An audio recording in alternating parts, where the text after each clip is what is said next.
معراج کی بات کرنے کا تو اب وقت آیا ہے، اس لیے کہ معراج کا سارا واقعہ تو مسجد اقصیٰ کے گرد گھومتا ہے۔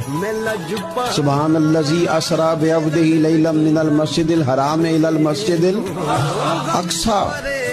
حضور نے معراج کی رات مسجد اقصیٰ میں نماز پڑھائی تھی، اور ایک بار پھر سے طیبہ سے فلسطین میں آ، راستہ دیکھتی ہے پھر مسجد اقصیٰ تیرا۔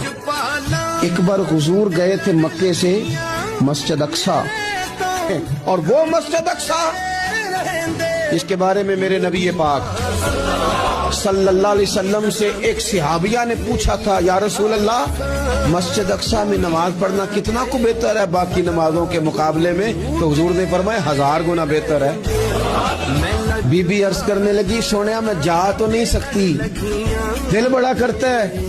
حضور نے فرمایا جا نہیں سکتی تو وہاں تیل ہی بھجوا دے، جس میں حاضری لگوانے کی حضور بات کریں جس مسجد میں۔